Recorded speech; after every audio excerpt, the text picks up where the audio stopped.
tu veux performer encore plus pour la game d'après. Je pense pas que ça a une influence sur le début de la saison. Je pense que peut-être un petit reality check. On a eu une mauvaise journée hier, mais comme j'ai dit, on recommence aujourd'hui. Puis on a amené l'énergie pareil sur la glace, qu'on était content d'être là pareil. Là. On parlait de Greenbacker, mais il y a Hutson, Goulet aussi qui sont sortis. En fait, Goulet n'a pas joué hier, Hutson est sorti pendant le match. Qu'est-ce qui se passe dans ta tête à ce moment-là quand tu vois ça? C'est quand même des gros morceaux. Là, qui... Oui, ben t'espères que c'est pas sérieux. Puis je pense que c'est pas sérieux, donc tant mieux pour ça. Mais ouais, quand je suivais ça, j'étais comme, il ne nous reste plus beaucoup de défenseurs, me semble, sur le banc. Mais ouais, je pense que c'est plus précaution que d'autres choses. Donc, c'est ça, on va le laisser se remettre en forme, mais ça ne doit pas être trop long. Est-ce des jeunes défenseurs qui t'ont surpris ou qui t'ont impressionné pendant le camp jusqu'à maintenant? Es-tu quelqu'un... Enstrom, je pense que c'est un excellent patineur. Je l'avais vu jouer aussi à Laval. Je trouvais qu'il y avait de la patience.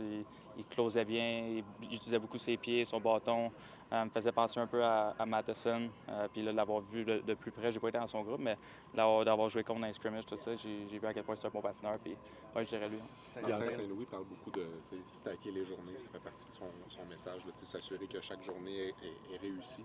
Est-ce que tu sens beaucoup de maturité chez les joueurs dans le groupe depuis le début du camp, justement, de s'assurer qu'il y a une progression à chaque jour? Oui, je pense que oui. Puis, tu sais, son slogan, c'était vraiment, aujourd'hui, le moment présent. C'était un de nos défis, je pense, d'arriver prêt. Puis, tu sais, même si on a un jeune groupe, je pense qu'on a de la maturité dans la chambre. Puis, que ce soit notre capitaine, Cole, que ce soit Slav, je pense que tout le monde est arrivé prêt. Tout le monde la première journée est arrivé pour travailler. Puis, c'est ça, on continue de s'améliorer. Il y a encore beaucoup de monde ici.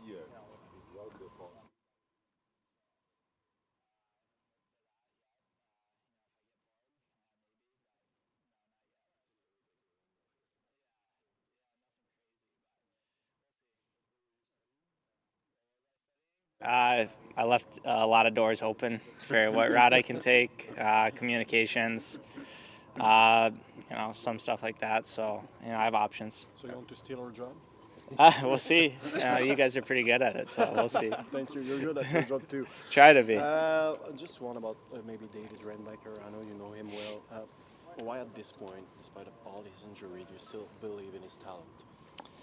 Yeah, I think he was taking positive strides. Obviously you want to stay healthy and, play and show what you can do. And it's just, a bad bounce and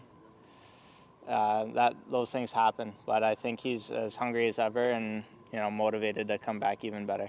Did you speak with him? Yeah, I texted him last night and, he was just frustrated or whatever. But he knows it's out of his control in those situations. And, he seems hungry and motivated to, fight back to being healthy again. As a defenseman, Lane, any forward in this group during the camp who impress you? Yeah, I think there's a lot of great players at camp. A couple guys who have looked, pretty good is Bolduc. He surprised me. I played against him in my youth hockey, maybe a couple of games, but seeing him, the way he shoots the puck, the way he moves, he's a good player. I know you and Jacob play different positions, but what advice do you have for him for sort of the adjustment from going to university life and now all of a sudden being a pro hockey player? Who's that? With Fowler. Fowler? Just the adjustment from being a university student athlete to becoming a pro athlete. Yeah, I think the biggest advice I could give him is enjoy the downtime. There's lots of travel, and when you have downtime, you got to use it to get ready for the next day. So it's more of just enjoying your downtime, but always being ready to for the next day. Last year you fight for a spot. This year, am I right if I say that you work more to be ready October 8th? How different is the training camp for you this year? I think you're always fighting for spots. There's no guarantees ever for, jobs. Everyone wants to play for the big club and, show what they can do. So the fight never stops. And I think, you always want to be ready when your name's called. And, whether it's preseason, regular season, playoffs, you always want to be ready. Thank you, Lane. Yeah.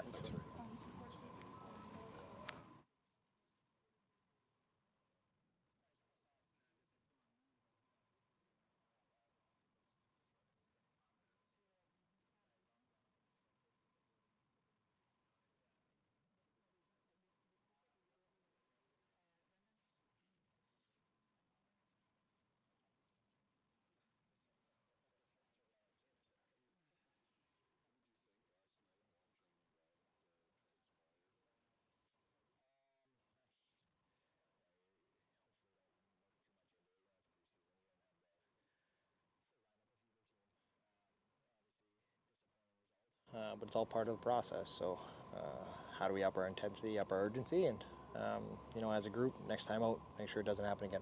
Is it a good thing that it happened yesterday? I mean, the reality check.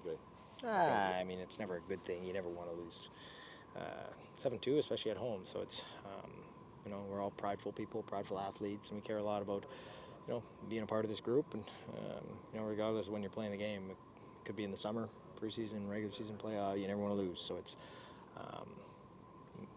you deal with it, you handle it, and, like I said, it is preseason, so you're not going to dwell on it too much. But obviously we know that, urgency level needs to be up. But it's probably better now than in the last game of the preseason, because you have time to. It's a reality check, and you have time to bounce back. Yeah, I mean, I think I'll just say the same thing. You just never want it to happen, regardless of when it is. Okay. It's pretty much halfway right now in the preseason. What do you feel about the way everyone's building their game? And at this point, do you feel that some boxes are checked and you're building every day? Yeah, I mean, of course. I think camp's been very fast, very intense, very competitive, and like every other team, we're just trying to make sure we're prepared for when puck drops on opening night. So I think, we're putting in the work. You want every day to be a good day. Obviously, like I said last night, disappointing result for the group, but you bounce forward, and like I said, we move on, and we just our process stays the same. You've been through so many of these training camps now. Does it get to be tedious after a while? No, it matters. I mean, every day matters here. You try to take advantage of it. I mean, if you don't, you're going to feel it game one. So you try to put in the work, and obviously, played game one, but haven't played for a while. So you're taking care of your body and making sure that, for me personally, I'm going to be ready whenever I'm asked to play, and when you're not, you're making sure you're staying ready. Brendan, I've noticed you've been trying out the neck guard a bit during training camp. Yeah, I had it all summer too, so it's it took a little bit of time to get used to, but honestly, it wasn't that big of an adjustment. So for me, I'll continue to wear it. It's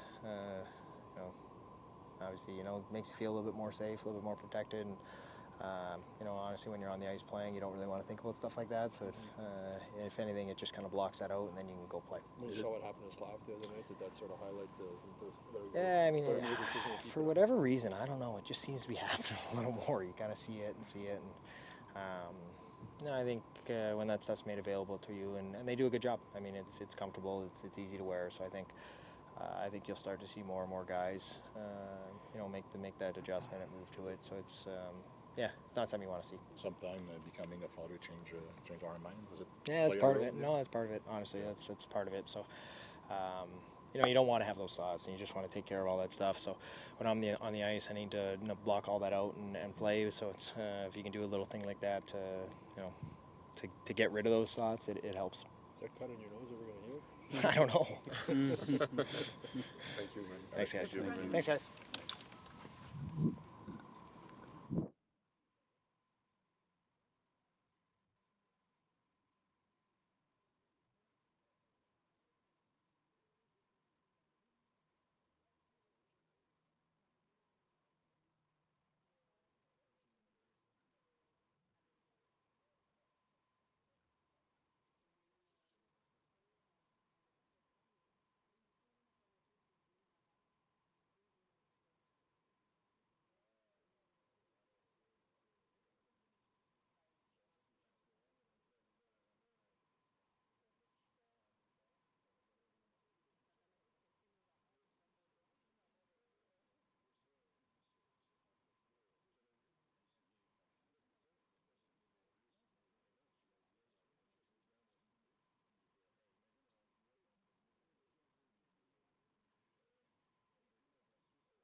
Jamais personne qui est dit. Là, c'est fait.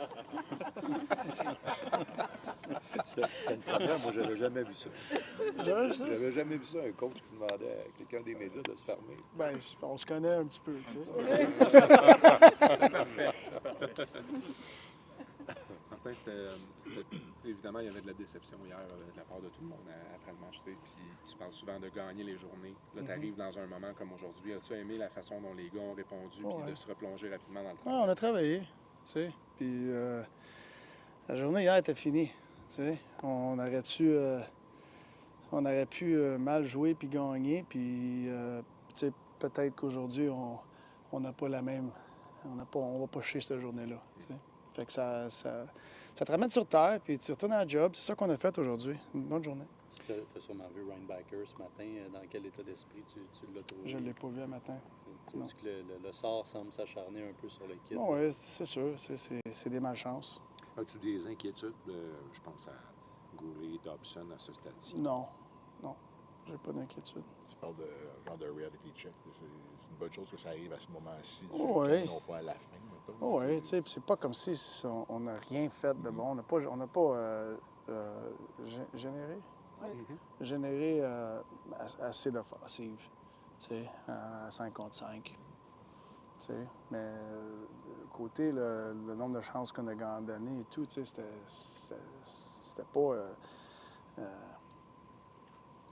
c'était pas si gros que ça, mais tu sais, c'est la game, tu sais. Fait que, tu sais, c'était pas tout du négatif, mais on sait qu'on est capable d'en donner plus offensivement, être plus organisé et tout. Mais tu sais, t'as des journées de même, puis le soleil se lève le lendemain, puis tu retournes au travail, puis c'est ça qu'on a fait aujourd'hui. Ça rend-tu le match de demain plus important parce que c'est un match pré-saison, mais ça change-tu la dynamique du match de demain? Non, je pense pas. Tu sais, la plupart des gars qui ont joué hier ne joueront pas demain. C'est un nouveau groupe, puis... Non, on repart à zéro, là, tu sais, puis on gagne la journée. Martin, tu dis souvent qu'il faut que ça parte du joueur. Johan Slavkovski a souvent répété « Je veux commencer ma saison à temps ». Il a joué 2 matchs pré-saison jusqu'ici. Est-ce que tu trouves que, justement, il semble dans l'état d'esprit et dans l'état physique pour partir sa saison à temps jusqu'ici? Est-ce que tu aimes son plan? Oui, non, j'aime son engagement, j'aime son pace. Il prend chaque répétition sérieuse, en pratique. Non, j'aime... Il a pris une coche, tu sais, côté maturité, puis prendre ça dans ses mains, puis c'est important.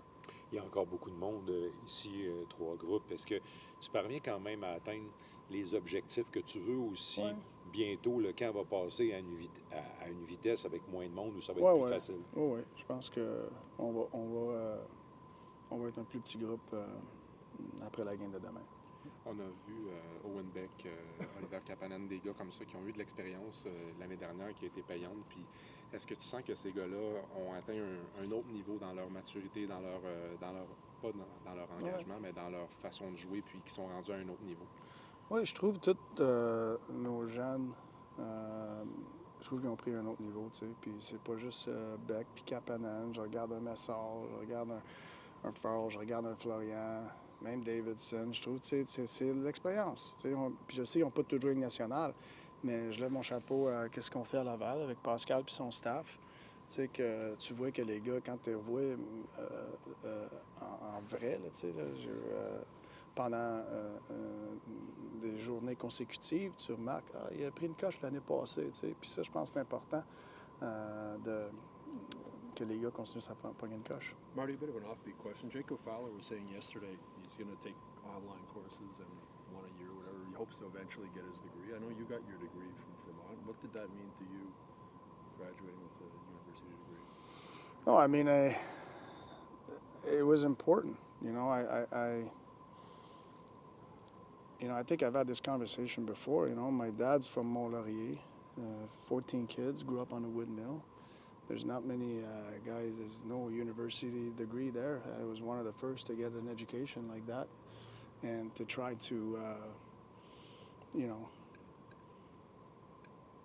make it better, I guess, in terms of that. And then I look at my kids who are going to college, you know. So, like, the route I took, I think it helped the future of myself and my family, I guess. And at the end of the day, I feel that's what you leave when it's all said and done, it's not so much everything you accomplish, but what do you leave? Did you set up the next wave, you know? And I feel like for me, getting my education was a priority, and I'm glad I did. And after I retired, I was able to, you know, not necessarily use it, but I felt very confident, you know, doing things in the business world. Probably felt a little more, not so much respected, but, you know, I did have an education, so I wasn't scared going into boardrooms or intimidated by it, because I feel like, you know, people understood I was a good hockey player, but when you go into that world, you know, do you have any foundation? You know, are you just a good hockey player? You know, because that's only going to take you so far. So, you know, and your life after hockey is much longer. So, you know, for me, it was crucial to get an education.